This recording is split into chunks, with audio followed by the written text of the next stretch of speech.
তবে সুন্দর চরিত্র লাগবে, আদর্শ ঠিক লাগবে, আর 3 জায়গার দোয়া লাগবে।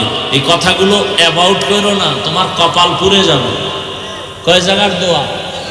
1 নম্বরে মা বাবা। মা বাবার দোয়া থাকলে তুমি হিরো, দোয়া না থাকলে তুমি মরার আগে জিরো। তাড়াতাড়ি মরবা না, গজবে পইরা মরবা। ঠিক আমার মা বাবা কান্না করে দোয়া করে আমাকে চেয়ারে বসাইছে, কিন্তু আমার মা বাবা আমাকে বয়ান শিখান নাই, আমারে হাতে ধরে ধরে কোরআন হাদিসের বয়ান শিখাইছেন আমার শিক্ষক। ওই শিক্ষকের সাথে বেয়াদবি করলে জীবন শেষ। আর দোয়া নিয়ে যদি আগাইতে পারো তোমার জীবনটা ধন্য হয়ে যাবে।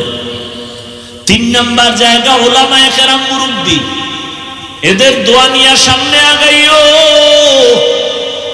যদি আলেমরা নিঃশ্বাস ফেলে, দেখো না দেশে এত ঝামেলা কেন?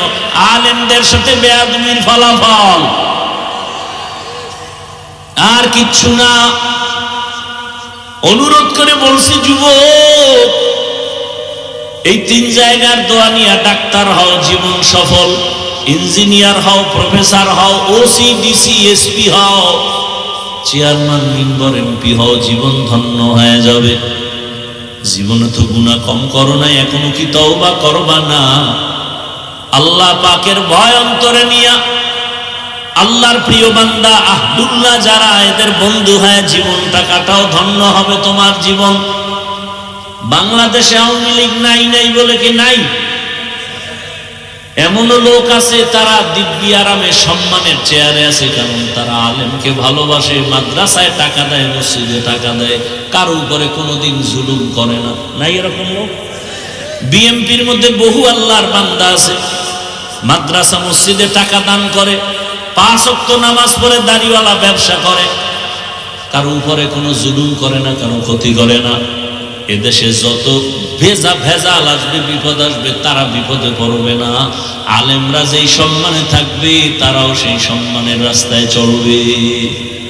এটা আমার আল্লাহর ওয়াদা। আল্লাহ কয় আমি কোরআন হেফাজত করব, তার মানে কি কাগজের কোরআন? এই কোরআন ওয়ালাকে হেফাজত করবেন, আর এই কোরআন ওয়ালাকে যে তৈরি করছে তাদেরকে আল্লাহ হেফাজত করবেন। শুধু মাদ্রাসা হেফাজত হবে না, মাদ্রাসা একটা টাকা যারা দান করে, আল্লাহ তাদেরকেও সেই রহমতের চাদরে আবৃত করে নেবেন। আলেম যে জান্নাতে যাবে, আলেমকে যারা সহযোগিতা করেছে সেও সে জান্নাতে যাবে।